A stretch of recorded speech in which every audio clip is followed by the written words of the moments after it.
Pelajaran kita akan ada 4 bagian. Yang pertama, uang dan Alkitab. Ya, kita mau gali beberapa prinsip bijaksana dari Alkitab tentang uang. Yang kedua, kita akan belajar tentang pelajaran kedua nanti adalah bagaimana supaya menjadi makmur. Dan yang ketiga, kita akan belajar investasi. Bagaimana berinvestasi.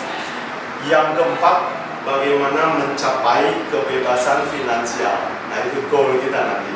Jadi yang dimaksud dengan kebebasan finansial adalah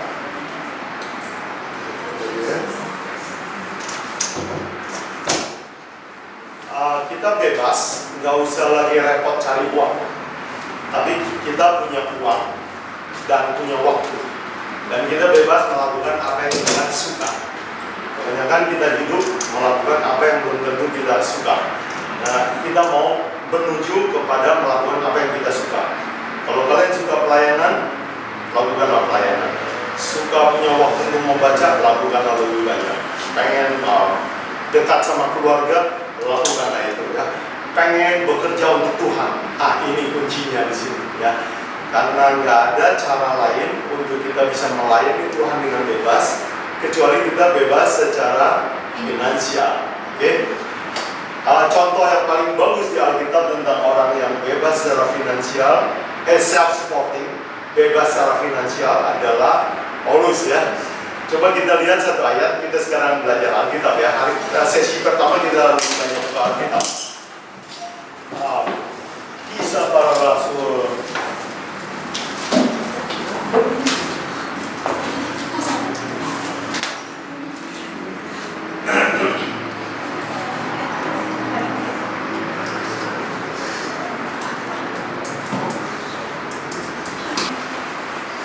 Alright. Mari kita buka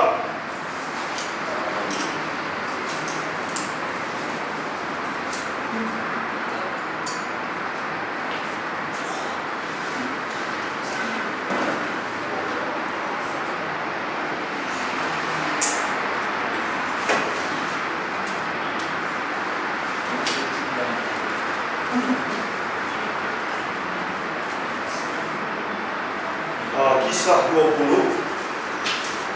ayat 33, 34 dan 35. Kita baca bergiliran aja ya. Mulai dari sini boleh? Kisah 20, Kisah 20 ayat 33, 34, 35 ya. Kisah 20 ayat 33. Perak atau emas atau pakaian tidak pernah aku ingini dari siapapun juga. Kamu sendiri tahu bahwa dengan tanganku sendiri aku telah bekerja untuk memenuhi keperluanku dan keperluan kawan-kawan sekerjaku.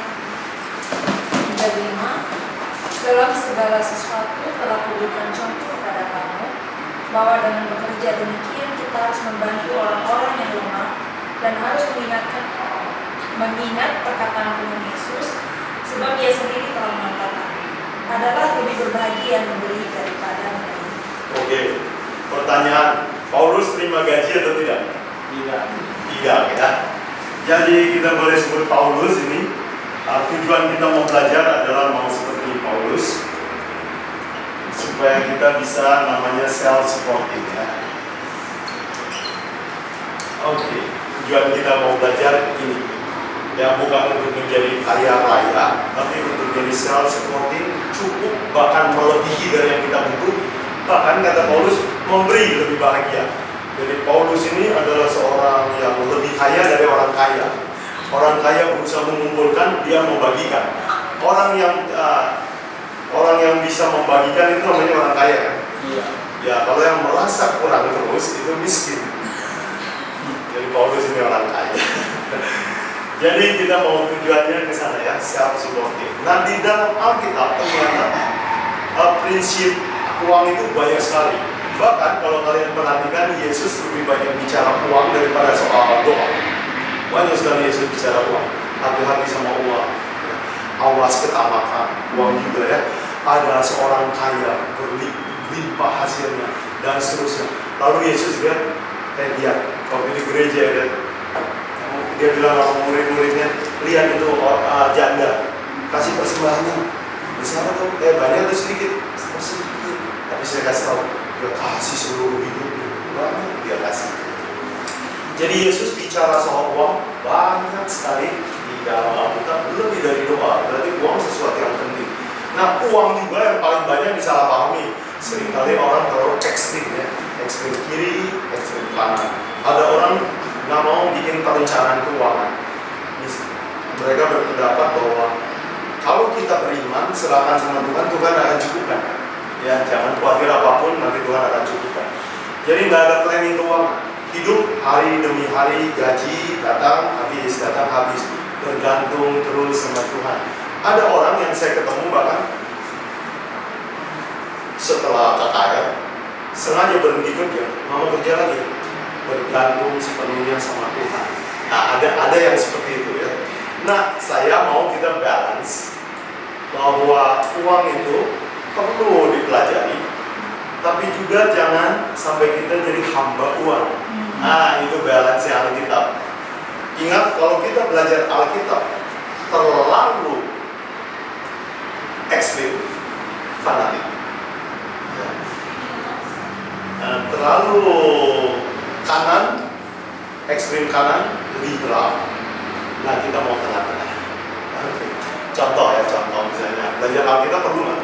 Perlu. Ya, Matius 6 ayat 33, Yesus bilang, carilah dahulu kerajaan Allah, semuanya akan ditambahkan. Ada orang berpikir kalau begitu yang penting semua belajar Alkitab ya. Jadi pagi sampai sore belajar Alkitab, nggak usah kerja. Nah, kalau kita mempraktekannya seperti itu namanya ekstrim. Jadi itu namanya doktrin satu ayat. Satu ayat bikin gereja dari satu ayat. Ya. Kalau semua orang cara belajarnya adalah satu ayat dijadiin doktrin, itu tiap hari bisa bangun mulai gereja baru tuh. Namanya ekstrim ya. Kalian pernah ketemu orang yang berhenti dari pekerjaan untuk meminjam? Iya, jadi misionaris sih banyak yang gitu. Misionaris. Ya, jadi hari ini kita mau belajar bahwa kita nggak mau ekstrim seperti itu. Bahwa cari uang perlu, hidup layak perlu, membiayai keluarga perlu. Saya kasih tunjuk satu ayat bahwa tapi idealnya memang di tengah-tengah aja. Berdasarkan Alkitab memang idealnya tengah-tengah. Tengah-tengah kah atau Oh ya, ya dari tengah-tengah. dari opini Om sendiri dan Ya. dengan keterangan Alkitab Tengah-tengah. Seperti Mrs. Wadi bilang, it is safe to walk in the middle ground. Kalau kita nyetir terlalu pinggir masuk solokan, terlalu kanan ketabrak. Tapi kalau berarti terutama ada suam-suam kuku gitu ya. Apa? Orang yang suam-suam kuku gitu Oke. Good question. harus Itu soal hitam dan putih lah. ya, kita campur ya. Nah, Iya. ini bukan soal campur yang baik sama yang benar-benar dicampur, bukan. Laodikia, ingat suam-suam kuku itu definisinya ada 3 kan. Kamu suam-suam, kita minggir sedikit boleh? Laodikia, kamu suam-suam sebab kamu bilang kamu tidak dingin dan tidak panas. Ukuran panas itu dalam Alkitab itu ukuran apa, kalian ingat nggak? Yesus bilang panas, dingin itu ukuran apa? Sambil Bible study boleh? Oh ya. Nggak apa-apa. Nanti supaya kalau kalian punya uang, kalian lebih wise ya. Matius 24.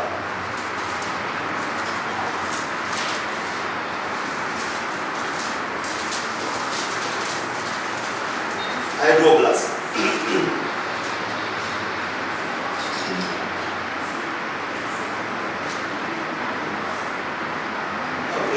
Giliran siapa sekarang? Dan karena makin bertambahnya kedurhakaan, maka kasih kebanyakan orang akan menjadi dingin. Oke. Jadi dingin ukuran apa katanya? Kasih. Jadi kalau tidak dingin tidak panas artinya apa? Wah, kasihnya itu ya ada kasih itu tidak. Jadi ini Laodikia disebut suam-suam kuku karena kasihnya itu ya enggak terlalu tinggi tapi enggak terlalu rendah. Ateis enggak, beriman banget juga enggak lah, kira-kira begitu. suam-suam kuku. Yang kedua, Laodikia, kamu bilang kamu kaya, padahal kamu telanjang miskin. Apa arti kaya? Ini rohani semua kan? Ingat kalau belajar wahyu itu adalah simboliknya, bukan literal. Kaya. Kalian tahu ukuran kaya itu apa? Coba buka 1 Korintus 1 ayat yang ke-5. Sebab di dalam Dia kamu telah menjadi kaya dalam segala hal, dalam segala macam perkataan dan segala macam pengetahuan. Oke, kaya ini arti rohani. Kaya dalam apa katanya? Perkataan, pengetahuan. Tentang apa? Nah, dalam konteks ini tentang Yesus Kristus. Paulus bilang sama gereja Korintus, kan saya udah ninjil sama kamu udah sekarang jadi kaya. Jadi kaya dalam arti rohani itu artinya mengetahui Alkitab, mengenal Yesus Kristus. Kalau begitu, kalau kitab Wahyu 3 bilang, Laodikia kamu suam-suam kuku, kamu bilang kaya padahal kamu miskin, itu artinya saya beriman, saya tahu Yesus. Tapi sebenarnya kamu gak terlalu kenal. Di kitab Laodikia bilang, lihat aku berdiri depan pintu mengetuk. Pertanyaan saya, betul ada ayat itu ya? Lihat aku berdiri depan pintu dan mengetuk. Kalau Yesus mengetuk, Yesus di luar rumah atau dalam rumah? Wah, dekat atau jauh? Dekat sebenarnya, tapi jauh juga sih. Kan di luar kan? Ini. Jadi masalah Laodikia ini kalau kita mau belajar, Laodikia ini banyak. Dia itu secara luar bagus, kenal Yesus, tapi Yesus di luar. Dia punya kasih, aktif dalam pelayanan, punya iman, tapi nggak kesana, nggak di sini. Bahaya sekali. Orang punya penyakit, tapi nggak tahu kalau dia sakit, gampang nggak disembuhkan. Dokter paling sulit ya, orang yang merasa sehat, nggak perlu obat, merasa sehat dan nggak mau ke dokter. Dokter mau bagaimana obatinya ya. Jadi Laodikia adalah gereja yang sangat berbahaya. Kalau pendeta paling sulit melawat Laodikia, karena di luar kelihatan bagus, apanya yang perlu dilawat. Jadi dan kalau kita ini semua orang Advent kan? Ya, kita tahu bahwa Laodikia adalah gereja Masehi Advent hancur. Dari tulisan nubuat dan dari cara belajar wahyu. Laodikia adalah gereja yang muncul 1844 setelah gereja Philadelphia. Jadi mau tidak mau kita harus akui bahwa gereja yang dibilang bakal suam-suam adalah gereja Masehi Advent hari ke-7. Dan kita tadi sudah belajar masalahnya itu luar bagus, pengakuan bagus, dalam ada yang nggak beres, dan nggak beresnya nggak jelek amat, jadi susah diobati. Dan kenapa ini terjadi? Karena doktrin kita terlalu betul, terlalu bagus maksud saya, terlalu merasa cukup. Dan kebetulan gereja ini diberi seorang nabi. Apa yang kurang? Jadi kita nggak merasa kurang apa-apa. Itu yang Laodikia bilang, ini suam-suam. Saya mual sama kamu. Apa mual? Pengen muntah. Ya kalau kamu lihat makanan yang menjijikan, gitu kan? Itulah Yesus mengatakan tentang gereja Masehi Advent hari ke-7. Saya kalau lihat kalian, saya pengen muntah. Oke, teguran buat kita ya. Thank you, tadi pertanyaan bagus. Saya pergi ke Laodikia karena mau bilang apa ya? Oh ya, kita bukan mau campur antara yang benar dan salah, bukan. Laodikia itu suam-suam karena dia nggak jelas warnanya, nggak jelas.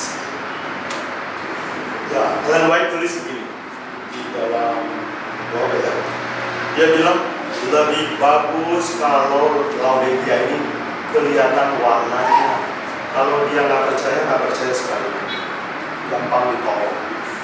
Tapi kalau dalam kondisi seperti ini adalah roh Farisi, jadi susah diobatin. Panggil bertobat, yang nggak merasa bersalah, jadi nggak bertobat juga. Dibilang nggak tahu doktrin, oh kita tahu semua doktrin. Ya. Dan memang kalau kita boleh akui, gereja yang doktrinnya paling sistematik di seluruh dunia, kalau menurut saya gereja Advent. Bukan karena saya orang Advent. Saya ini aslinya bukan orang Advent. Saya baru jadi orang Advent umur 20. Jadi waktu saya bergabung dengan gereja Advent, saya benar-benar mempelajari. Dan setelah saya membandingkan, jadi saya bisa mengatakan bahwa paling sistematik. Sistematik itu kayak bangun rumah, bata, susun demi bata, susah runtuhnya. Ada banyak orang, ya doktrinnya itu cuma dari satu ayat, dibikin satu doktrin. Dan itu gereja bisa sekarang anggotanya satu stadion, 10 tahun lagi bubar. Bisa. Nah tapi gereja kita ini ya biarpun seperti kapal mau tenggelam, tapi nggak tenggelam, berlayar terus. Dan yang saya kagum dari gereja Advent ini, itu doktrinnya biar diserang kayak apa juga, sampai sekarang bertahan. Dan di zaman Ellen White masih hidup, Injil pergi ke satu planet bumi dalam satu generasi. Saya nggak tahu akan terjadi nggak di generasi ini. Belum tentu. Zaman Ellen White masih hidup, Injil sudah sampai ke Australia, Injil sudah ke Eropa, Injil sudah ke Asia, ke Indonesia sudah. Wonderful. Jadi kita belajar ini tentang berjalan di tengah itu maksudnya gini. Pengajaran itu jangan ditafsirkan tuh terlalu namanya overstretch. Kalau kamu ambil karet, kalau menafsirkan ayat nggak boleh overstretch. Tarik, oh masih bisa tarik, tarik lagi, overstretch lagi, tarik lagi. Nanti putus. Contoh yang overstretch. Ellen White saya tulis ya, saya ambil contoh. Kalau mau nyambut hari Sabat yang bisa dipersiapkan, persiapkanlah. Sepatu yang dibersihkan, bersihkanlah. Harus mandi, mandilah sebelum hari Sabat kita. Oke? Anjuran bagus kan? Yang kita setuju juga sih, apa yang bisa siapkan. Tapi beberapa dari teman offshoot dari gereja Advent, kalian tahu namanya awalannya D lah. Nah, tafsirkan sendiri ya, awalannya D. Hari Sabat nggak boleh mandi. Saya bilang, di mana ditulis? Ellen White tulis. Kalau dia kasih kutipan sama saya baca, ulang-ulang. Nggak ada bilang hari Sabat nggak boleh mandi. Itu namanya overstretch namanya. Banyak orang overstretch ayat Alkitab.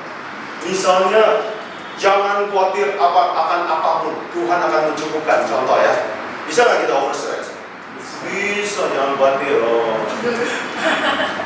Anak besok mau bayaran sekolah, berkuasa. Kalian pernah dengar orang yang kasih kesaksian begini? Saya nggak punya uang, saya bertolut sama Tuhan, minta Tuhan. Tiba-tiba ada yang taruh keranjang depan rumah.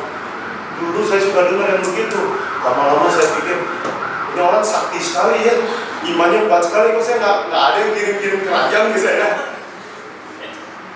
Terus saya selidiki, ini ada yang salah nih. Saya yang salah atau dia yang salah? Ternyata saya baca buku The Prayer, buku Ellen White The Prayer. Kalian tahu buku The Prayer Ellen White? Orang yang selalu expect God will answer your prayer in the same way seperti sebelumnya. Presumptuous katanya. Itu takab. Dulu Tuhan pernah bikin mujizat, uang sekolah saya tiba-tiba ada yang bayarin. Oke. Tapi kalau yuk berharap diulang, itu namanya takabur. Bahasa Inggrisnya presumptuous. Oke. Jadi jangan overstretch. Nah, kita mau belajar ini balance. Balance itu gini. Firman Tuhan itu beberapa kita kumpulkan, lalu kita ambil kesimpulan yang benar. Ya. Ini ilustrasi yang paling gampang, misalnya gajah. Gajah ciri apa yang paling utama menurut kalian? Oke. Tapi apakah satu ciri itu cukup menggambarkan belalai? Gajah? Enggak, kalau kamu lihat ada sesuatu yang belalai, kamu belai-belai, tiba-tiba yang keluar semua belalai. populer maksud saya. Salah.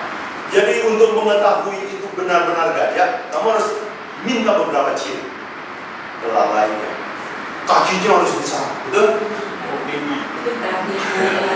Gadingnya, lalu kumpulkan. Oh, oke.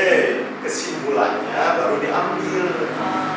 Jadi nggak boleh belajar Alkitab hanya dari satu ayat. Dan itu seringkali didebat di sekolah sahabat karena satu ayat itu twist, di stretch, jadi banyak keluar tafsiran yang aneh. Jadi yang saya maksud berjalan di tengah, jangan ekstrim, adalah kumpulkan fakta-fakta dan ayat-ayat di Alkitab, ajarannya, ambil kesimpulan yang jelas. Setuju ya? Ya. Jadi hati-hati ya. Fanatisme itu adalah sifat yang lebih jahat dari ateisme. Oke, ingat ini ya. Fanatisme lebih jahat dari ateisme. Orang ateis menghormati orang lain. Orang fanatis tidak pernah menghargai orang, bisa membunuh, menyalahkan, memojokkan, menghina, ya, menganiaya bisa. Oke, jadi fanatisme dalam agama bahaya sekali. Oke, jadi cara belajar kita adalah kita kumpulkan ya. Dan soal uang ini kita mau belajar ayat-ayat kita kumpulkan, terus kita lihat proporsinya secara benar ya. Oke. Oh, ada pertanyaan sebelum saya lanjut. Nah, sekarang kita mau lihat sesuatu yang seimbang di Alkitab ya. Oh, sebelum itu saya mau tanya pertanyaan ini. Uang itu baik atau jahat? Baik. Baik. Tergantung cara kita memperlakukan uang. Jadi kalau begitu kita bilang uang ini barang netral ya. Ya, tapi ada orang Kristen yang ngomong uang ini rada jahat ya, agak jahat sedikit. Agak jahat lah, nah, kalau dibilang jahat banget enggak juga sih. Tapi suka anggap salah paham. Nah, kita mau belajar ini. Yang seimbangnya gimana? Oke, kita buka Yeremia 29.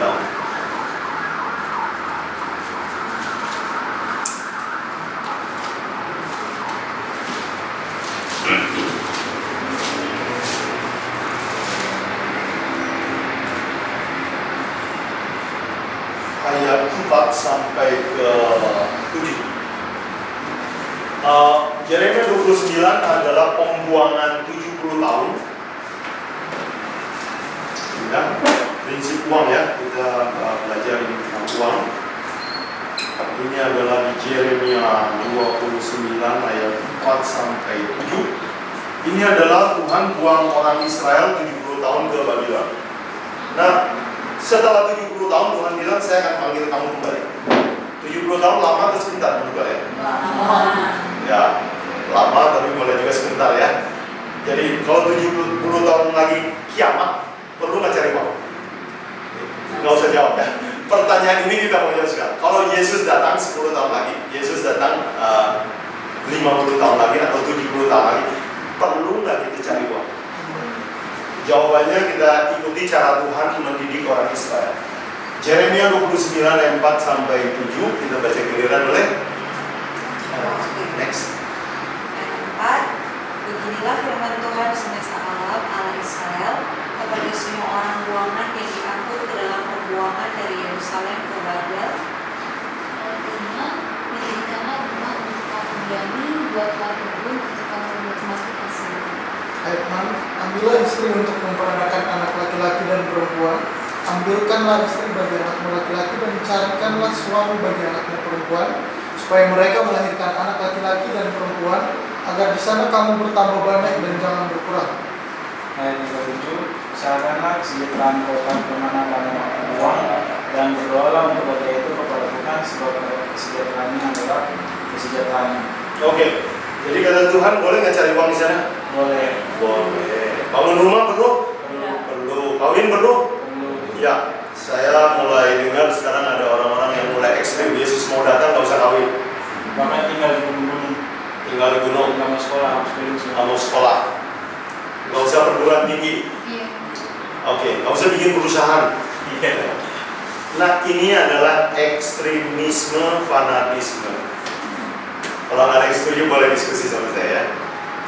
Ekstrim fanatik. Tuhan bilang sama orang Israel, kamu akan saya buang 70 tahun. Nggak terlalu lama. Cuma satu generasi.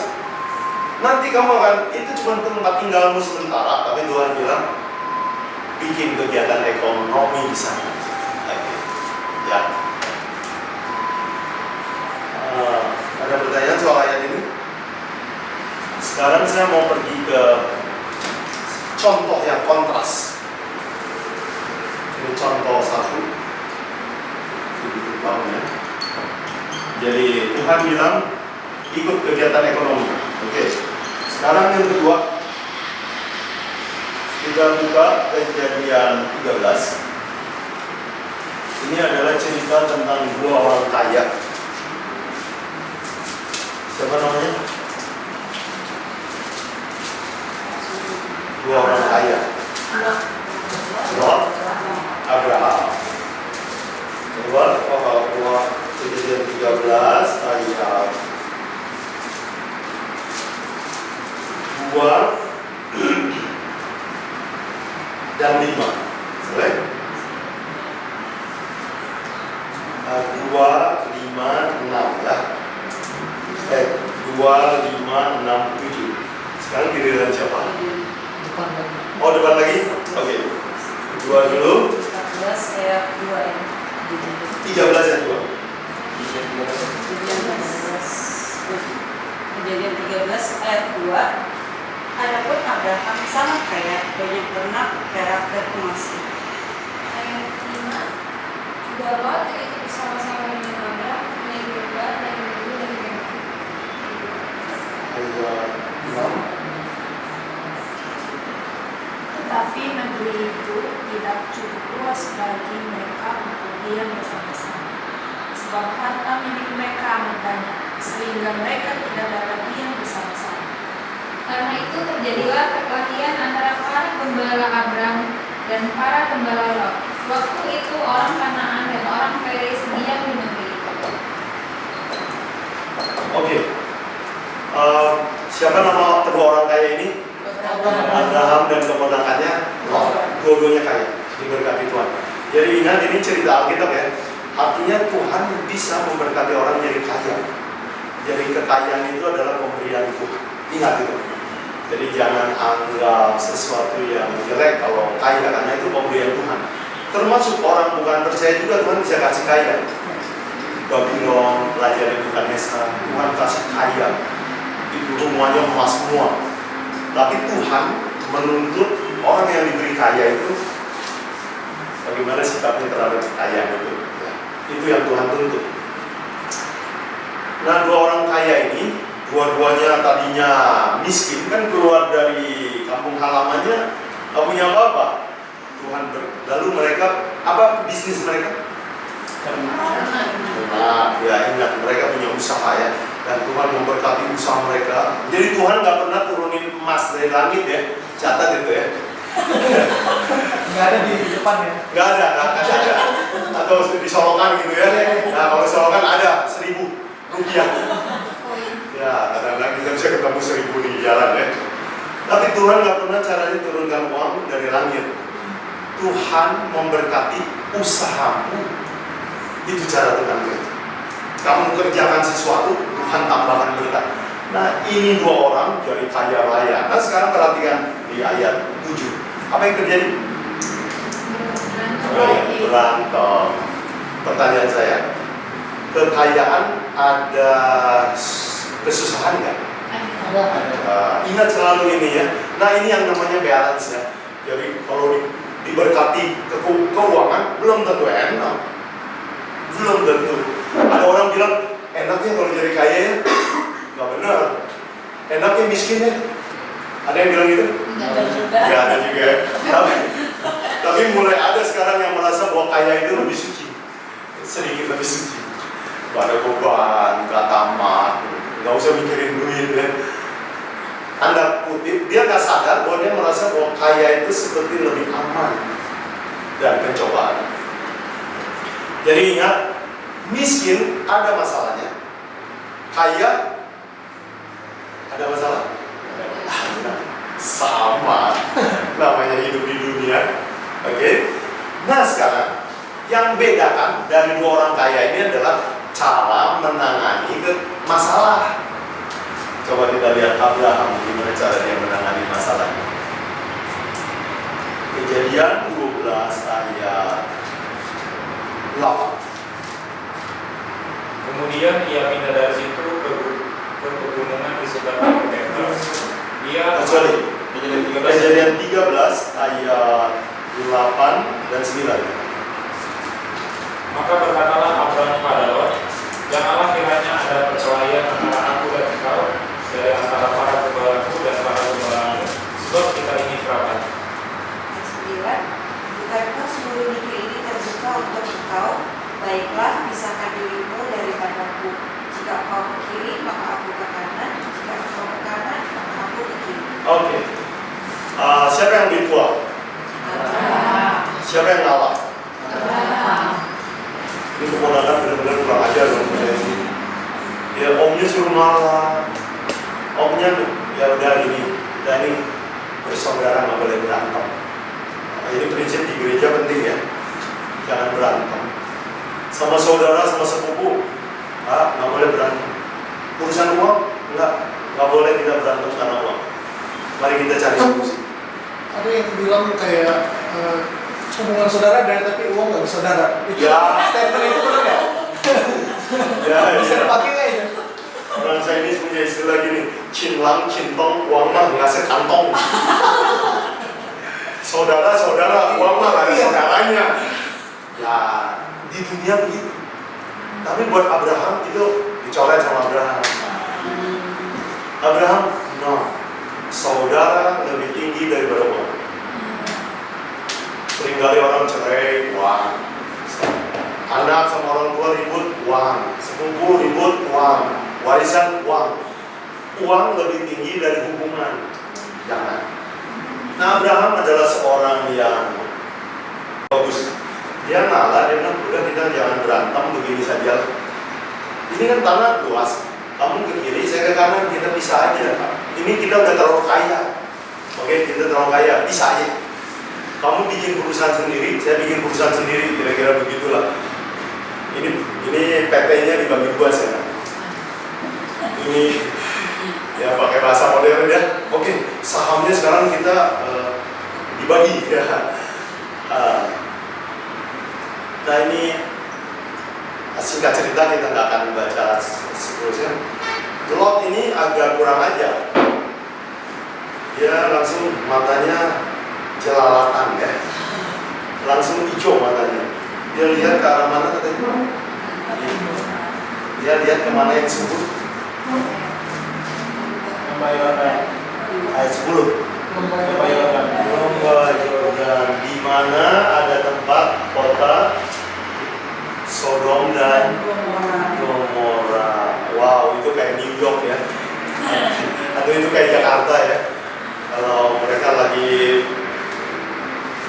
menggembalakan domba di Bogor, terus ribut, udah kamu mau kemana? Ke Jakarta. Kamu ke kiri, saya ke kanan. Lalu si keponakan bilang, wow, metropolitan. Langsung dia, udah om, saya ke Jakarta. saya ke Jakarta, saya ke ibu kota. Kata Alkitab, itu tempatnya orang-orang jahat semua itu. Sodom, Gomora. Jadi, yang jadi masalah, nah nanti kalau kalian baca ceritanya, Lot ini, Abraham ngalah. Abraham itu percaya bahwa berkat akan datang dari Tuhan. Ini iman. Jadi kaya itu karena kita berusaha dan minta Tuhan kasih berkat. Itu yang bagus. Kalau Lot ini kaya dengan segala cara. Jadi dia pindah ke mana ini? Sodom. Pertama dia dekat Sodom. Kalau kalian baca Alkitabnya, orang nggak akan tiba-tiba kalau mau berbuat dosa, tiba-tiba bangun pagi, lagi kepengen berdosa sekarang. Nggak mungkin. Dosa orang jatuh jurang itu mesti dekat dikit, lama-lama nggak taunya udah di jurang. Nggak pernah orang berdosa tiga-tiga. Jadi Lot ini dia masih bujangan, dia pindah dekat Sodom. Nah, Alkitab nggak catat apa-apa, cuman saya menduga ini. Kayaknya dia punya argumentasi. Kalau kalian jadi Lot mungkin akan juga punya pikiran ini. Takut apa sih sama orang Sodom? Kan saya punya 28 fundamental doktrin. Kan tiap saat saya ke gereja, bisa saja. Kan nanti saya bisa nanya-nanya sama si Om Abraham. Bisa saja. Atau enggak, saya nggak akan gaul sama orang. Seperti itu, Sodom. Tapi kalau kalian baca di ayat di pasal 19, dia bukan cuma tinggal di Sodom. Tadinya dekat Sodom. Kawin sama orang Sodom. Terus jadi dewan pengurus kota Sodom. Nah, kalau kalian baca di Kejadian 19, itu waktu malaikat mau menghancurkan Sodom Gomora, dia lagi duduk di pintu gerbang. Kayaknya dia tuh tua-tuanya itu. Kalau kita bilang ini apa, majelis lah. Biasanya kalau majelis kota duduknya di pintu gerbang. Kalau ada kesepakatan bisnis di situ. Ingat cerita kisah Ruth, ya, calon suaminya Boaz mau bikin deal. Siapa yang mau nebus ini Ruth? Di pintu gerbang mereka rundingan, disaksi oleh tua-tua kota. Nanti kalau sepakat tukeran sendal, sebelah ke sana, sebelah ke sini. Itu kayak zaman kita tanda tangan di atas materai. Nah begitulah cara orang menyelesaikan masalah pada waktu itu. Jadi kalau kamu baca di Kejadian 19, Lot berada di pintu gerbang kota Sodom. Dia pengurus, melihat dosa itu begitu halus kan, sedikit. Nah Lot itu masalahnya adalah cinta Tuhan. Saya tertarik dari satu, dan dia kawin sama orang yang tidak beriman. Istri Lot kan, apa yang terjadi dengan nasib istri Lot? Yang garam. Kalian ingat Yesus bicara satu ayat tentang Lot, istri Lot? Ya, apa? Lukas? Coba kita baca ya. Saya tertarik karena Yesus sengaja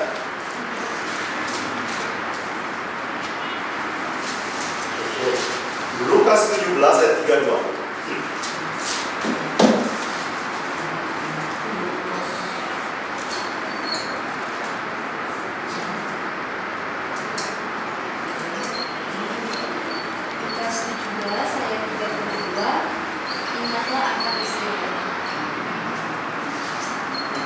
Ingatlah siapa?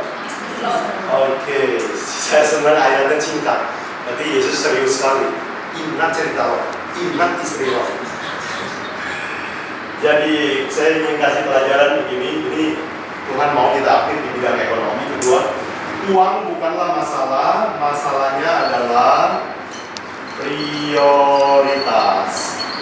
Masalahnya adalah cinta juga di mana? Hati, masalah hati. Jadi uang itu nggak pernah jadi masalah. Masalahnya di hati. Oke. Jadi Yesus bilang, Matius 6 ayat 33 ya, cari dahulu kerajaan Allah dan segala kebenarannya, semua akan ditambahkan kepadamu. Nah semuanya yang Yesus maksud itu harta benda, baju, pakaian. Jadi kalau saya kasih gambaran begini, Abraham ini nih, kalau si Lot ini,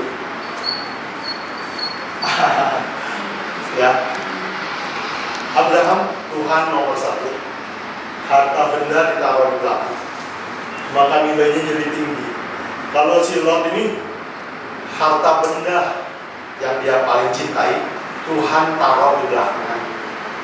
Akibatnya hampir mendekati nol.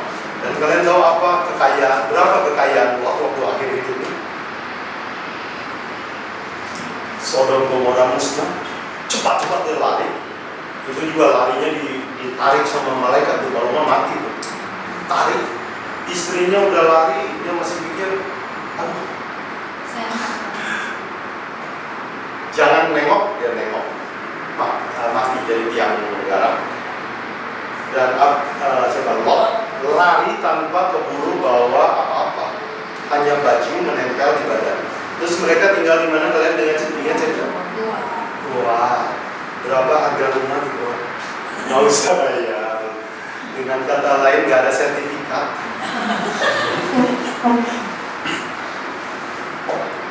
Nah, kalau kalian baca cerita tulisan Ellen White di Patriarch and Prophet, itulah yang terjadi dengan orang yang cinta sama Tuhan dan Tuhan belakangan kosong besar. Kenapa yang terjadi dengan keluarga itu? Hancur. Istri mati. Oh, ada lagi anaknya apa? Pecah. Anaknya udah biasa gaul sama orang Sodom. Waktu kota Sodom binasa, mereka bilang, mari kita tidur sama papa kita. Giliran lagi. Lahirlah anak-anak yang namanya suku Moab, suku Ammon. Musuh Yahudi, musuh Israel, ngeri sekali ya. Nah, inilah cerita tentang orang yang cinta uang. Jadi Abraham tetap kaya. Dan Abraham itu sampai akhir hidupnya kaya. Dia bahkan waktu istrinya meninggal, dia bilang, orang-orang di Kanaan bilang, ini istrimu meninggal, untuk makamnya kami kasih hadiah deh. Oh, saya punya uang kira-kira begitulah. Nanti saya berutang bisa membantu. Saya mau beli, sebut harganya. Banyak uang dia. Tapi ya, Abraham tidak pernah kita ingat sebagai orang kaya ya. Dan kenapa? Karena dia lebih terkenal imannya. Sampai Ibrani 11 disebut karena iman, maka Abraham menantikan sebuah kota yang lebih baik. Jadi pelajaran kedua yang saya mau bilang, uang bukan sumber masalah, hati yang sumber masalah. Setuju? Oke. Kalau ini jelas, kita bergerak ke yang lain ya. Ya. Kalau yang mau bertanya, dengan tangan aja ya. Tapi ada juga yang bilang di mana hartamu berada, di situ hatimu berada. Iya betul. Itu yang Yesus katakan. Di mana hartamu, di situ hatimu. Kalau Lot hatinya di mana? Wah. Kalau Abraham hatinya di mana? Tuhan. Kita bisa jawab itu. Jadi hati Abraham di Tuhan. Dia mau kaya, mau miskin, saya tetap ikut Tuhan. Kalau Lot ini, dia dulu dah urusan belakangan dah. Jadi kayak prinsipnya sama kayak Abraham, harus beriman dulu lah ya. Ya. Cari dahulu kerajaan Tuhan, semuanya akan ditambah. Dan itu baru enak. Dan ada satu ayat di dalam Amsal bilang begini. Berkat Tuhan menjadikan orang kaya. Tidak ada susah payah di belakangnya. Itu bahasa Indonesia ada terjemahan, ada salah terjemahan sebetulnya. Bahasa Indonesia bilang begini. Berkat Tuhan yang menjadikan kaya. Coba kita lihat ya, supaya saya sama.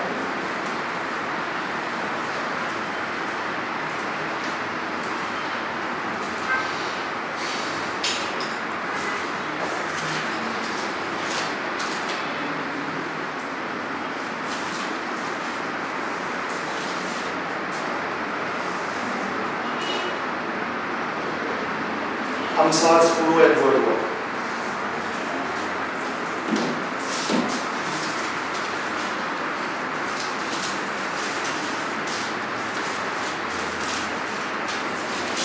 Ya, hari ini sesi ini Bible Study ya, menggali prinsip uang dari Alkitab. Siapa yang dapat Amsal 10 ayat 22? Satu dari ini. Berkat Tuhanlah yang menjadikan kaya, susah payah tidak akan menambahi. Oke, berkat Tuhanlah yang menjadikan kaya, susah payah tidak menambahinya. Bahasa Inggris ya. The blessing of the Lord is in my rich. He added no sorrow Agak beda ya. Beda. Ya, jadi gini. Kalau Tuhan yang bikin kamu jadi kaya, Tuhan nggak tambahin sorrow ke dalamnya. Iya. Oke gitu. Kalau bahasa Indonesia seperti Sama sama Satu the blessings. Blessings of the Lord make it. susah payah tidak akan menambahinya. Iya, saya baca bahasa Indonesia kurang ngerti saya. Dulu saya pikir gini, kalau Tuhan nggak kasih berkat kaya, kamu ngotot juga nggak akan kaya. Padahal salah. Kita ngotot bisa jadi kaya. Lot kan ngotot ya. Ngotot pengen duluan, pengen milih duluan, ngotot pengen ke Sodom. Ngotot bisa kaya, tapi banyak kesusahan dalamnya. Kalau Tuhan yang membuat Abraham kaya, enak lah. Jadi kira-kira kalau bahasa sederhananya gini, kamu bisa jadi kaya tapi kena kanker kalau usaha sendiri. Tapi kalau kamu kaya dengan cara Tuhan, panjang umur, kehormatan, anak cucu sayang sama kamu. Gitu. Oke, jadi betul. Di mana hartamu, di situ hati. Jadi Abraham nggak pernah pusing sama uang, tapi gue nggak anti uang. Itu yang simpel ya. Jadi kira-kira bahasa Abraham gini. Saya sih nggak cita-cita jadi kaya, tapi kalau Tuhan kasih kaya, ya apa boleh keluar. Ya, karena kekayaannya adalah talenta. Begitu. Oke. Sekarang kita belajar prinsip yang ketiga, prinsip berinvestasi yang ada di Alkitab ya. Mari kita pergi ke Kejadian 41.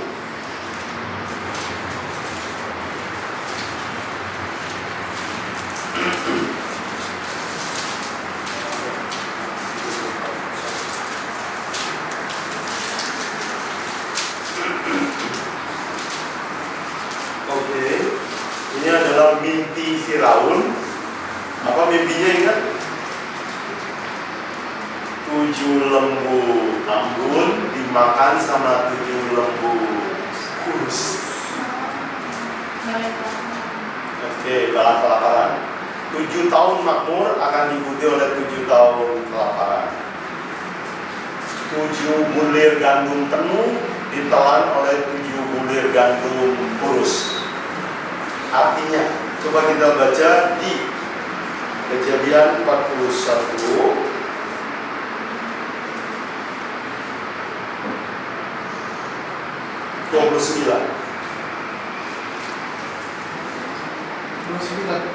Ya. Yang 41 ayat 29. Ketahuilah Tuhan itu akan datang 7 tahun kelimpahan di seluruh tanah Mesir. Oke, akan datang 7 tahun apa? Kelimpahan. Kelimpahan. Bahasa lain apa? Ya. Makmur, kaya. Oke, 30. Kemudian akan timbul 7 tahun kelaparan, maka akan dilupakan segala kelimpahan itu di tanah Mesir, karena kelaparan itu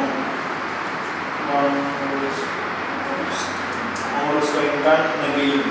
Oke, ini seperti 7 tahun makmur, 7 tahun kaya. Seperti siklus ekonomi ya. Ada nggak siklus begitu di dunia ini? Ada. Kita mau ya. Krisis. Sekarang Apa? sekarang Sekarang gitu. Ya, sekarang lagi krisis itu. ya, COVID.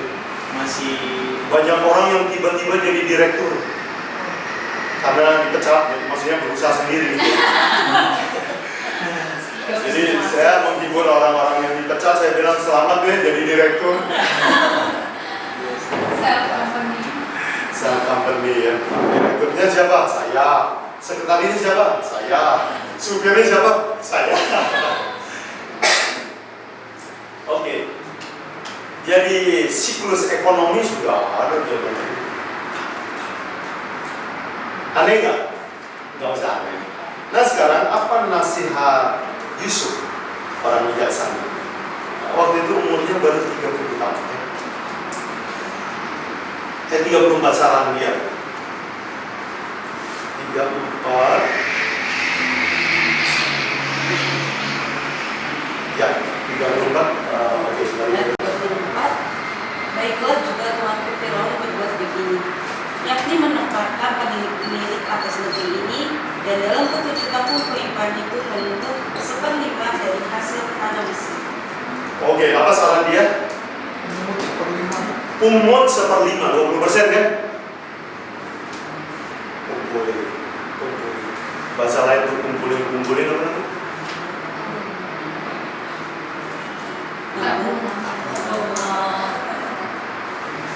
Prinsip menabung. Di menabungnya juga harus tahu waktunya. Kapan waktunya? Waktu subur, waktu makmur, waktu masih gajian, tabung.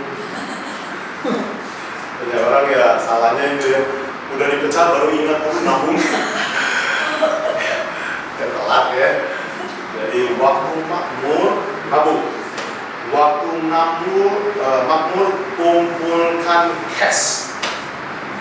Nanti kita akan belajar investasi ya nanti.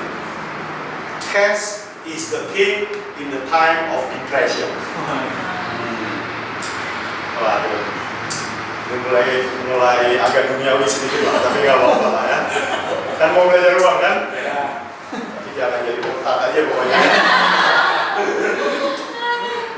Ya, hati kita tetap harus di Tuhan ya. Makanya kita mulai dengan Bible study dulu ya.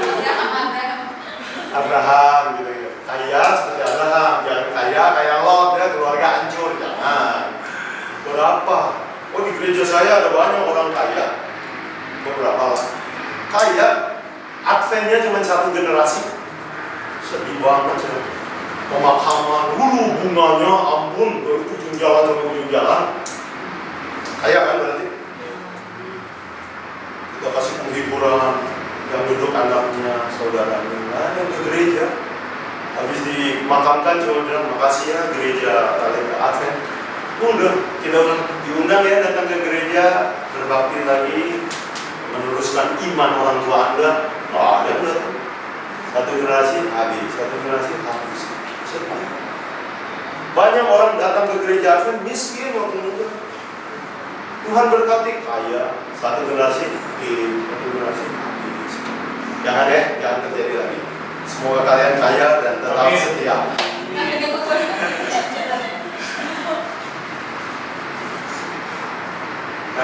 Menabung. Jadi menabunglah di waktu makmur, waktu bagus. Tabung. Jangan nggak tabung. Kenapa? Karena nanti di waktu krisis Tuhan akan bikin mujizat besar dengan uang kita. Ini ide usulnya si Yusuf ini usul $1 billion suggestion sampai kagum ini raja. Dan memang Firaun jadi kaya raya karena usul itu. Dan ingat yang kasih ide untuk jadi kaya raya anak Tuhan. Jadi makanya Yesus bilang seringkali anak-anak dunia lebih cerdas daripada anak-anak Tuhan. Soalnya pada orang dunia kan kalau mau bikin menara itu anggaran nggak? Nah ini Yesus kan ajarin di kitab Lukas ya. Orang dunia mau perang itu dulu. Anak Tuhan kalau mau bangun gereja mulai dengan iman. Ya bagus juga sih, tapi kurang bijaksana ya. Satu kali saya ke Manado, saya diajak orang jalan-jalan nih, cerita sedikit lah ya. Dia ada kota Manado kan pertama kali saya waktu itu ke Manado. Oh coba bro, yuk lihat ini. Di sini banyak orang Kristen ya. Wah gereja di mana-mana. Jalan sini gereja, sana gereja. Ini Advent, sana Advent. Wah senang sekali di sini. Di Bandung kita minta ampun mau minta izin kebaktiannya enak sekali. Terus saya lihat banyak gereja yang belum selesai. Terus yang antar saya bilang begini, bro, yuk perhatikan. Ya, gereja yang belum selesai rata-rata mereknya gereja apa? Saya bilang gereja apa? Dia bilang Advent. Loh kenapa? Karena kita selalu mulai dengan iman yang nggak selesai. Jadi iman perlu, tapi kalkulasi juga perlu. Nah ini balance. Nah ini balance. Jadi jangan takabur ya. Oh ya, dalam bahasa Inggris ada dua kata untuk iman. Iman asli namanya faith. Iman palsu disebut presumption. Nah, kalau kalian baca tulisan yang lain, perhatikan kata itu ya. Faith is trusting fully in God's word. Presumption is fake faith. Palsu. Kayak iman. Itu iman KW ya. Ya, jadi ingat, Mesir menjadi kaya raya karena usul anak Tuhan. Idenya begitu ya. Tabung, nanti raja keluar ini tabungan waktu krisis. Wah, raja itu jualan. Itu kalau lagi orang lapar berani nggak nawar beras tuh? Jualan. Kalau kita di ICU berani nggak nawar obat sama dokter? Aduh. Ya nggak berani ya, tak mati ya. Lagi krisis, orang mau bayar berapa saja. Nah ini prinsip ini nanti kita akan pakai. Kalau kamu mau diberkati Tuhan, tabung, waktu makmur, tabung. Tunggu waktu situasi krisisnya udah luar biasa, keluarin tabunganmu, beliin barang-barang yang penting. Mulai berinvestasi. Kapan ini krisis mulai kelihatan? Ya, waktu orang udah mulai semua ngeluh lah, udah 100% ngeluh lah, 99,9% ngeluh. Nggak susah ya hidup zaman sekarang ya, susah ya, kalau ada yang susah, orang gereja bilang susah, orang kaya juga bilang susah, apalagi yang miskin. Lalu tabungannya keluarin tuh, hitung tuh. Ada berapa juta ya? Oke. Mulai lihat ya, investasi apa yang harus saya lakukan. Belajar. Tuhan memberkati. Oh, boleh bertanya dulu nggak? Boleh. Tadi udah ada prinsip nabung, tapi masalahnya kalau ini untuk praktis ya di kehidupan yang sekarang, living cost lebih tinggi daripada pendapatannya. Oke. Tapi Kenyataannya gitu sih. Kalau sekarang kalaupun ada tuh savingnya tuh tipis banget. Jadi kalau kayaknya udah push banget tapi nggak bisa nabung maksimal gitu. ya. Untuk ada tipsnya nggak untuk zaman sekarang itu? Kayaknya memang keras banget sih dibanding orang tua kita dulu. Ada. Bagus. Saya mau berangkat ke yang keempat ya. Kalau semangat. Iya, sekalian deh satu. Iya. Sekalian ya. Maksudnya menabung ini bagus ya. Ketika kita menabung, terus kemudian ada prinsip ya kita juga harus memberi gitu. Memberi. Ada orang yang mungkin membutuhkan lebih dari kita, gitu ya. Maksudnya pinjam uang gitu ya. Pinjam dulu 100. pinjam uang gitu ke kita. Nah, apa ya? Kadang kalau kita bilang kita nggak ada, apakah kita bisa meminjamkan dari hasil tabungan kita atau gimana itu? Apalagi Untuk sama konsep. saudara om. Apalagi saudara gitu kan? Atau misalnya kakak beradik. Pinjam jadi lupa om. Ya. Minjem ya minta. Ya. Itu. Jadi Ya. dia pinjam akhirnya cedera lagi. Kalau kalian mau jadi kaya, jangan kasih pinjam uang ke orang. Kasih aja. Even saudara kasih. Ya, Kasih. kasih aja. Kalau kasih kan kamu hitung kan? Kalau mau kasih pinjam, suka dikasih terlalu banyak. Karena percaya dia kembaliin kan? Kalau ngasih kan kamu pikir-pikir kan? Iya, kamu kasih berapa ya? Nah gitu. Kalau kasih pinjam, ya dia memang kembaliin loh, dia om saya kok. Tanahnya banyak kok. Nanti saya mau cerita, banyak orang kaya yang miskin sebenarnya. Gak ada cash flow-nya. Nanti kita belajar cash flow. Iya, kasih masalah. Gak ada uang yang masuk. Kaya angkat. Di pembubuhan kaya. Tanah di Cikarang, tanah di mana salah ya. Tanah di Sentul, tanah di sini. Kaya. Tapi pinjem dong, gua gak ada duit. Bisa gak? Bisa. Nah kita nanti mau belajar prinsip yang disebut makmur. Kita bukan mau jadi kaya, kita mau makmur. Nah nanti akan kita belajar bedanya kaya sama makmur ya. Kita nggak mau yang kaya. Thank you. Ya, jadi jangan kasih pinjam uang. kasih aja. Ini pinjam ini mau merusak hubungan persaudaraan di gereja. Setuju? Setuju. Dulu saya waktu jadi orang Advent, saya waktu jadi domain sedikit ya. Waktu saya jadi orang Advent miskin sekali saya. Ya namanya Yobuan, kata orang namanya 3 begitu biasanya kaya katanya. Saya bilang ya kebetulan aja, cuma beda nasi. Kalau kalian pergi ke rumah sakit Advent, penyumbang terbesar itu ditulis lobby itu namanya Yosundi, semarga sama saya. Jadi waktu saya pertama bertobat jadi orang Advent, orang-orang tanya sama saya, you sama Yosundi ada hubungannya apa? Saya bilang satu marga beda nasib. Miskin kan? Saya kuliah, orang tua kemudian bangkrut, menikah lagi, jadi banyak masalah keluarga. Saudara saya semua bersaudara 6, jadi ibu saya single parent yang membiayai keluarga susah terrible. Dan waktu saya mau kuliah, saya ngambil waktu SMA saya harus kerja sambil kuliah, sambil sekolah. Waktu untuk kuliah saya harus berhenti 1 tahun untuk tabung supaya bisa punya uang buka masuk semester 1. Setelah itu saya jadi guru les. Dari guru les saya harus tamatkan sekolah dan minta libur hari Sabat.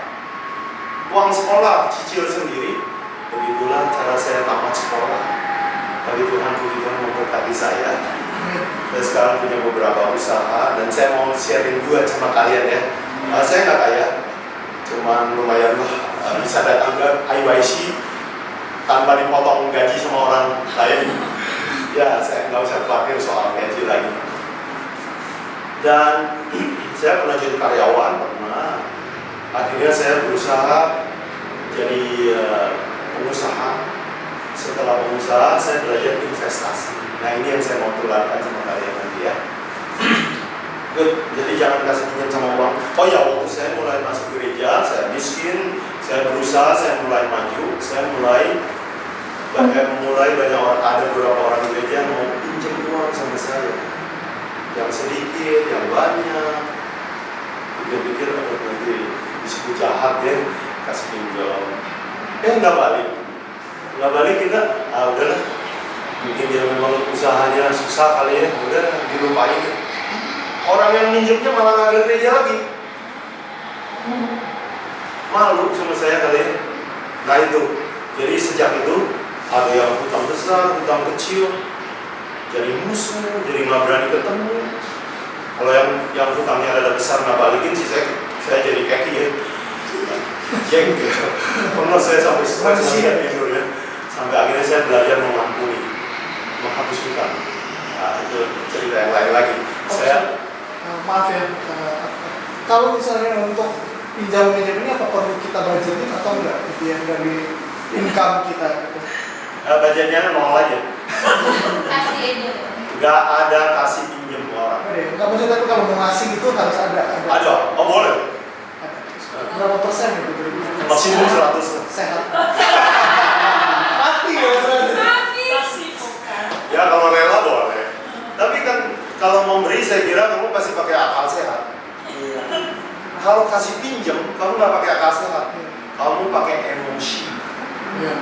Main perasaan. Betul nggak? Itu nggak enak. Dia teman baik. Jadi ingat kasih aja. Terserah mau berapa. Saya yakin kalau kasih kamu kan pasti akan pakai akal sehat. Yakin. Iya sih. Kalau saya nggak pernah ngasih pinjam orang uang, bukan nggak mau, tapi saya lebih baik kasih. Jadi dia minjam kayak paling waktu terdekat 1 minggu yang lalu, WA, bro, pinjam 150 dong, gas gua habis. Ngambil 50, bro, gua ada 50 nih, ambil aja pakai. Nanti sisanya dia cari dari lain. Itu sih dari dulu prinsip. Daripada nanti kita jadi nggak enak cuma gara-gara duit 150.000. Jadi aku nggak pernah kasih pinjam uang. Kalau kamu bilang ini ada 50 bro, kamu pakai aja. Setiap ketemu dia bilang, aduh ingat kamu pernah kasih 50 kan? 50 lagi loh. Pinjam 150 tadi kembaliin setiap ketemu. Aduh ada si pintar. Iya sih, ada yang sampai sekarang. Jadi waktu itu mamanya sakit. dia minjam 250.000 untuk berobat mamanya. Jadi ya udah pakai aja, aku transfer 200. Itu terus. Pinjam lagi dong, ah ini teman tapi nggak pinjam lagi. Jadi kalau kamu mau menjadi makmur, mulailah dengan tegaan sedikit. Jangan kasih pinjam uang. Titik. Sekarang bisa dimengerti ya. Iya. Nggak ada kewajiban kamu kok mau kasih pinjam uang. Wah, bantu dia. Seberapa yang kamu rela. Ya, atau pakai kalimat yang bagus lah. Sorry, saya nggak bisa kasih. Oh, saya pernah datang satu orang gereja. Ini pemalas nih. Kalau melamar kerja ke saya gini, Pak, ada lowongan kerja nggak di tempat Bapak? Saya bilang, ada. Lowongannya apa Pak? Ini. Saya kebetulan kontraktor bangunan. Jadi, oh ada di sini. Kedengarannya kerjanya panas semua. Dia bilang, Pak, ada nggak kerjanya di kantor Pak? Oh, ini mau milih ya tuh namanya. Pemalas lah memang dia. Nggak ada skill kok. Ya. Lalu berulang dia mau lamar kerja, nggak ada kerja yang dia mau ambil. Satu hari dia datang, Pak, saya mau dagang, saya mau pinjam uang. Berapa juta lah saya lupa ya. Buat dagang lah di gerobak gitu. Sebenarnya saya agak iba juga sih. Siapa tahu bisa hidup ya. Nggak bisa ingat prinsip saya. Nggak boleh kasih prinsip. Saudara, saya sudah terlalu banyak hubungan buruk sama anggota gereja, nggak boleh gitu. Saya mau kasih uang, ini aja yang saya relasi dulu. Saya blokin, saya bilang, ini aja. Terserah mau pakai apa. Nggak balik lagi. Oke, jadi jangan kasih pinjam ya. Tega ya. Oh, saya punya pembantu di rumah. Kerja bertahun-tahun, uangnya habis itu. Dipinjam papanya. Sampai dia waktu keluar mau nikah, dia kerja dari saya remaja sampai umur hampir mau 30 baru nikah. Puluhan tahun itu dia udah bisa beli motor berapa biji itu. Waktu keluar, nggak ada uang sama sekali. Saya sampai bingung, uang kamu kemana? Dia pinjam papa saya, katanya mau beli ini, mau beli itu, miskin. Jadi even sama orang tuamu, jangan dikasih duit. Kejam juga ya, nggak dikasih. Misalnya, apa, maaf om, saya nggak bisa kasih pinjam uang, saya mau kasih ini sukarela. Nah gitu, ya. Good. Udah terjawab. Tadi udah ya. Oh ya sekarang bagi penghasilannya pas-pasan ya. Mau nabungnya gimana? Tipis banget. Tipis banget, apalagi kalau tekor ya. Besar pasak daripada ya. Utang kartu kredit udah lebih besar dari pemasukan. Apalagi kalau generasi sandwich om, itu sih yang lebih berat. Apa? Generasi sandwich. Biayain orang tua. Apa itu ya? Biayain orang tua. Oh iya. Ada-adanya. Ada-adanya Jadi juga. dia terjepit di tengah-tengah. Makanya kita mesti belajar uang nih. Generasi sandwich itu enak. Kalau versi Indonesia-nya generasi ayam geprek. Ayam geprek. Iya. Tapi udah gak berbentuk. Iya. Tapi enak kan? Enak. Oh, iya. Taste-nya.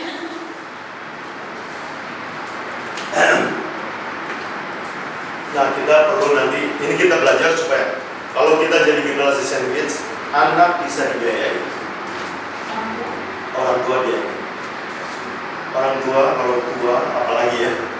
Tapi kalau orang tua belum terlalu tua, kamu bisa biayai. Oh orang tua itu bangganya dalam berturut sama Tuhan. Puji Tuhan ini anak saya. Saya nggak minta kasih dia. Bahagia sekali orang tua. Nah kenapa kita perlu belajar uang? Banyak orang suka terlalu abai gitu. Udahlah bergantung sama Tuhan. Itu namanya presumption. Coba saya kasih sebelum ke situ ya satu ayat.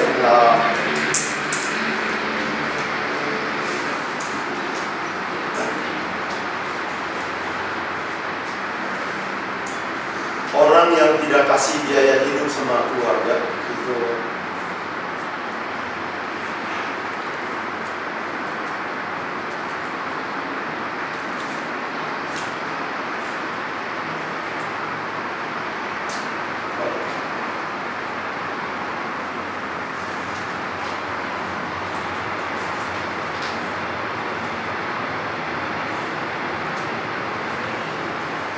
Satu Timotius 5 ayat 8. Kenapa kita harus baca ayat ini? Saya waktu itu pernah dengar kesaksian di YouTube di salah satu gereja, kan?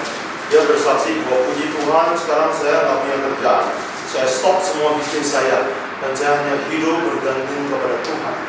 Anak saya minggu depan akan bayar uang kuliah dan saya nggak punya uang untuk biaya kuliah. Saya bergantung kepada Tuhan seperti itu. Waktu saya dengar kesaksian itu saya miris.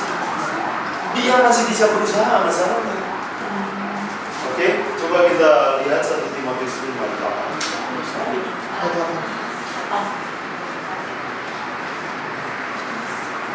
Timotius 5:8.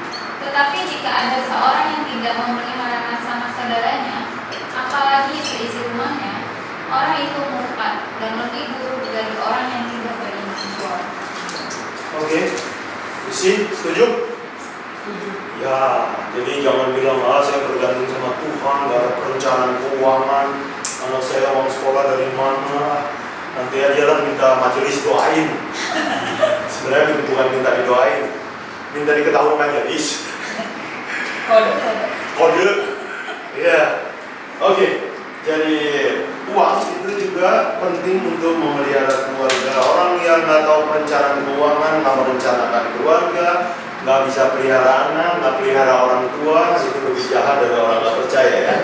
Nah sekarang kita mau sampai ke pertanyaan yang tadi, prinsip uang di Alkitab, bagaimana supaya kita punya penghasilan yang bagus. Oke, tadi kan masalahnya itu kan.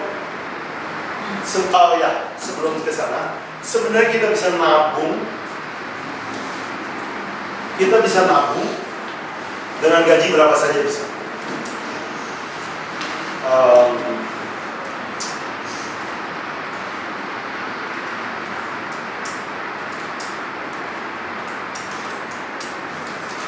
Jadi sebenarnya kita prinsipnya gini, harus selalu pengeluaran lebih sedikit dari pemasukan.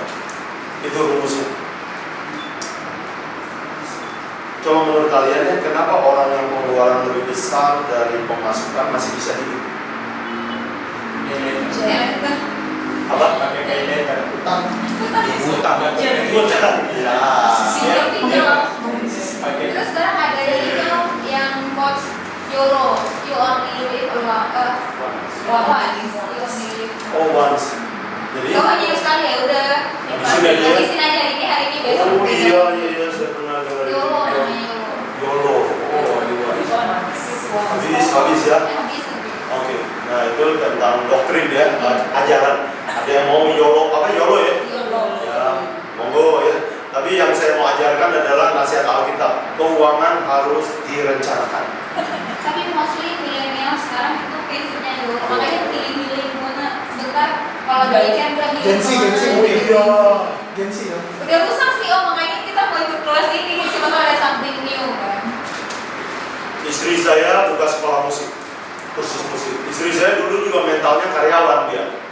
Dia hanya tahu caranya jadi karyawan. Waktu nikah sama saya tularin ini ajaran ini. Ayo nabung, ayo keluar dari karyawan zona karyawan. Lalu dia mulai ikut saya buka sekolah musik, lalu rekrut guru-guru musik. Guru-guru musik itu gajinya lumayan lah, tapi nggak hebat-hebat amat lah. Yang anehnya, tiap hari hidupnya kafe ke kafe. YOLO kali ya. Itu saya bingung. Saya kira-kira dia sehari seminggu kira-kira ngopi 3 kali di kafe yang baru. Ya Starbucks ya. Saya hitung kayaknya habis tuh gaji. Gaya hidup sih.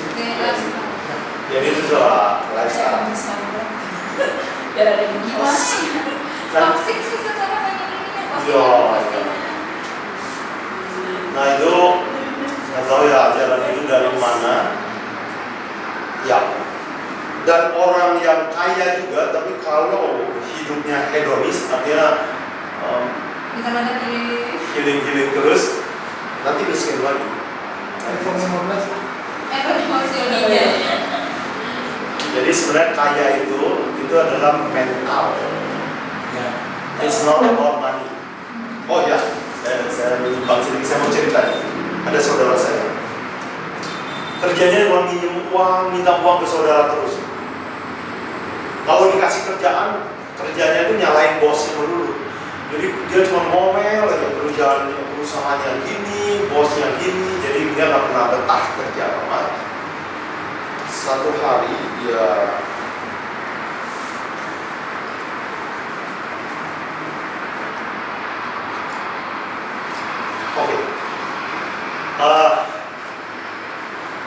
Bro, sekarang saya mau berusaha sendiri, boleh nggak pinjam 35 juta? Yakin kamu bisa? Coba rencana bisnisnya gimana? Dulu saya masih belum tahu prinsip itu, jangan kasih pinjam. Kasih pinjam lah. Ya hitung-hitung hilang motor satu lah. Bener hilang. Bener hilang. Udahlah terakhir itu lah. Terus dia mau minjem lagi. Bro, 35 itu kurang, kalau ada 100 enak nih bisnis ini. Enggak lah, udah cukup. You know, saya lihat dia janji nggak pernah ditepati. 35 juta saya akan kembalikan misalnya 2 bulan depan, atau saya cicil, nggak pernah ditepati.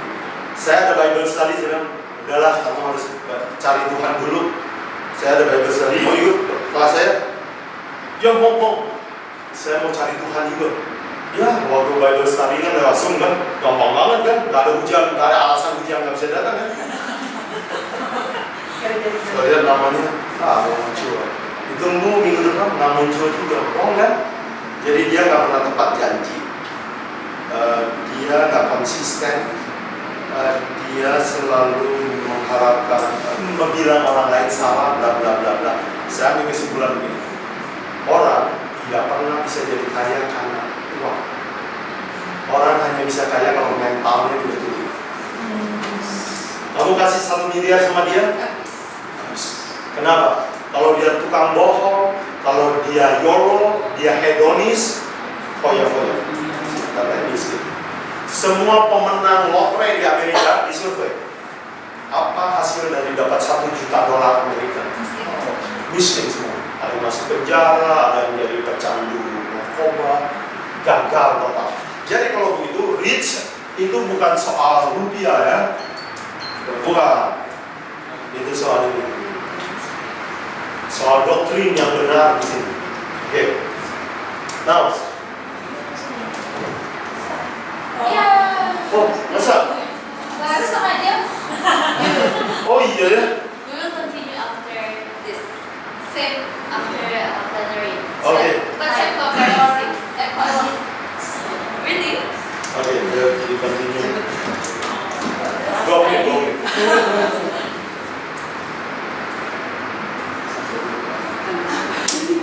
Oh iya, Kayak pinjemin. yang cerita tadi ya. Oh udah, pokoknya uang gak bisa bikin orang kaya. Banyak orang pikir kalau saya dapat modal yang banyak, saya akan jadi kaya. Nonsense. Kaya harus dimulai dari mental. Dan saya mau buktikannya sendiri. Kaya dimulai dari situ. Oke?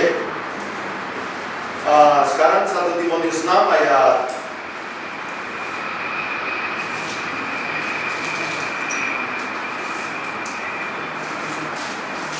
8. Asal ada makanan dan pakaian cukuplah. Oke. Ini 1 Timotius berapa tadi? 8. Oke, jadi hidup sederhana ya kalau mau nabung ya. Nah gitu. Ini sebenarnya daftarnya masih panjang, tapi nanti kita akan continue lagi ya. Jadi sebenarnya Alkitab itu penuh dengan ajaran tentang uang. Penuh. Kasih uang sama orang miskin, maka semuanya akan disia-siakan, kata Amsal. nggak bisa kelola uang, jangan kasih uang. Oke? Dan banyak sekali yang lain. Nah, inti yang nanti saya mau anjurkan, nanti yang akan kita banyak perdalam seperti yang ini, ya.